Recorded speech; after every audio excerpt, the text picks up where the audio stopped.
Hello, everyone, and welcome to another edition of Reporter's Notebook. For those of you who've maybe never tuned in to watch Reporter's Notebook before, it's a really fun segment we get to do here at WNCT. Sort of towards the end of our work days, we get to bring in some coworkers in here to the digital studio and dive a little deeper into the stories that they cover for you guys each and every day and go behind the scenes about what it's like to be a reporter here at WNCT, what it's like to be a reporter in general in the news industry. So today I am joined by Miss Victoria Holmes. Hello, hello. Hello, how are you? I'm doing good. How are you doing on this? What is today? Wednesday? It's Wednesday. It is Wednesday. You know, Emily, you and I, we kind of like switched roles going back and forth between like doing the intro and then being interviewed. I love how you do the introduction, kind of like giving background information on what like Reporter's Notebook is. I'm always like, welcome everyone, let's get into it. Yeah. Hey man, everyone's got their own rhythm. Yeah, exactly. So yeah. Well, before we get right into your story, I gotta ask, do you have any fun plans coming up this weekend? We're in the middle of our work week. Any fun, holiday festivities, any fun fall plans that you have that you want to check out in the upcoming weeks? Well, okay, two things. Yeah. There's, I work this weekend. I'm going to be anchoring for the first time ever the evening show, so I'm super excited about that. But in terms of like actual like fall festivities that I kind of want to take part of, New Bern's Mum Fest. Yes. That is something that I'm looking forward to. I believe it was canceled last year. Yeah, I think so. Yeah. Yeah. So when I was here last year, I wasn't able to check it out. There's a possibility that my parents could be coming out at the end of the month. So it'd be really, really awesome if we could go to Mum Fest and check out New Bern. New Bern's one of my favorite cities. So that's to be determined about when, but at some point I do want to head out there and see what Mum Fest is all about. Oh, that would be so awesome. That's something I've never gotten out to do either, and I don't know why. And I always tell people that, I went to ECU. I've been here in the area for about 6 years or so, and I never even have gotten myself to go to the state fair. All these years, I've never gone, and I'm like, what the heck is wrong with me? I need to go. I need like a corn dog. I need a turkey leg. I need some funnel cake. Yeah. I don't know where I've been. Anyway, let's get right into your story. This whole month, we've been celebrating Hispanic Heritage Month, highlighting stories, local organizations, and the actions that they're doing, the steps they're taking to celebrate and honor this month. So, Victoria, that was what your story was focused on an organization here in the East that is highlighting Hispanic Heritage Month. So, what are their plans for highlighting and making this event known to people? So, the organization is called A-Mexican, the Association of Mexicans in North Carolina, and they are celebrating not only Hispanic Heritage Month, but they are also celebrating 20 years in ENC, and yeah, it's a pretty amazing effort. It's a pretty amazing group of people. They've grown from humble beginnings. Their director is Juvencio Rocha Peralta, and he was a migrant farm worker, and he just started this organization, and it's basically just a way to amplify the Latino community, their voices in the East and the impact that they have here in the East. And so this Friday, they're celebrating Hispanic Heritage Month with a movie in the park at Town Common. They're partnering with Greenville Parks and Recreation Department. They're showing Zootopia in Spanish. That'll be at 7 p.m. But before that, they're having a resource fair with their, partner community organizations to highlight some of the resources available for people in the Latino community, or really people anywhere. They'll have organizations like the Center for Domestic Violence, I believe that's what it's called, something similar to that phrase. But they're gonna have people out there starting at 4 p.m. in Greenville Town Common Park.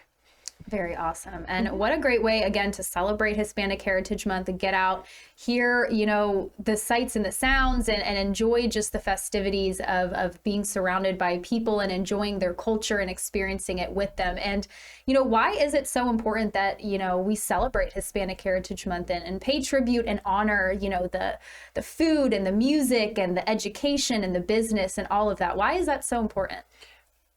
Speaking from someone who has a Hispanic background, my mother is from El Paso, but my grandmother is from Mexico.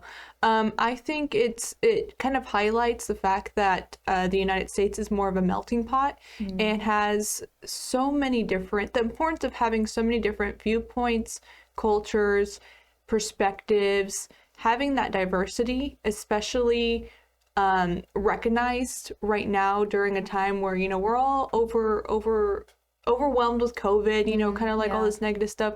Well, instead of focusing on that, you know, like that's important. We should be aware of that. But let's take time to celebrate and understand that there are beautiful cultures out there to explore. There's a whole world out there that's worth exploring, that's worth learning about, that's worth kind of just trying to understand where people's backgrounds are from. I spent some time in Spain when I was in college, and just like having that experience of meeting new people, meeting their background, and of course, you know, the embarrassing moments of, you know, me being American, not knowing all the I guess the mannerisms of Spanish people, you know, like smiling in the street, you know, and like all that stuff.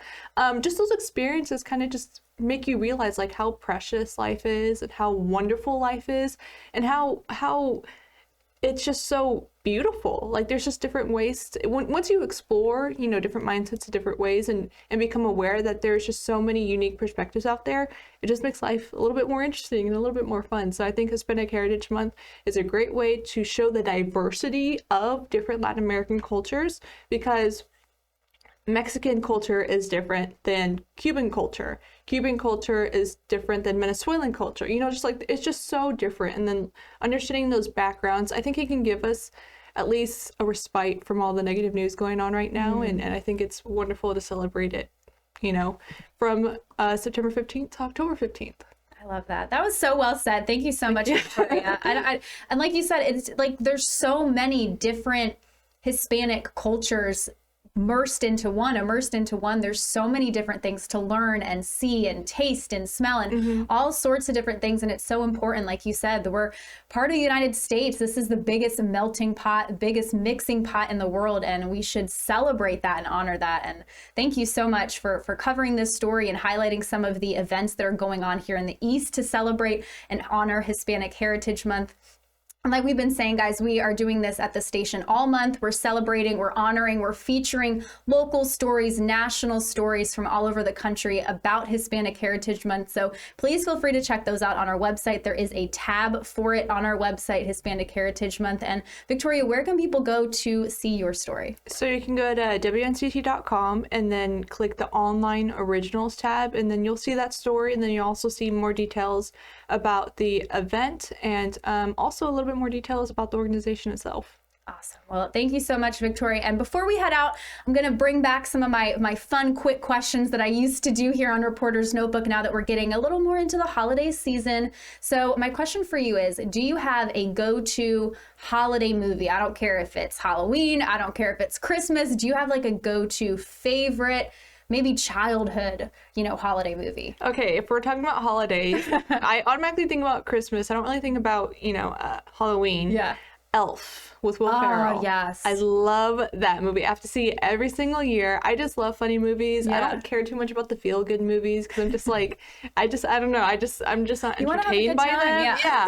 So Elf, Will Ferrell, everything about that movie is just amazing. I could probably, if I hear the movie, I could probably finish whatever quote is going on in the background. So that's me with like Mean Girls, which is so, I feel like everyone can do that with that movie. But that's true, yeah. And I actually, so random, I don't know where I saw it, but I saw this somewhere on social media the other day on a news article. Will Ferrell's family is from Roanoke Rapids, North Carolina, which is like an hour north of here. And I was like, what the heck? That is, How did I not know that? So he did this whole, I guess, there was some SNL skit they did with a cowbell. I'm not sure the exact skit. Cowbell. I know that. Yes, so he ended up, the high school or middle school or something that he went to in Roanoke Rapids had like 100-year anniversary or something like that. So he signed and wrote a personal message on the cowbell from SNL and brought it to the school. That is awesome. I was like, this is so cool. Yeah, that's an older skit. He just kind of goes, it's just like, he just yells more cowbell. I think that's like the only line. Okay, I should probably look it up. It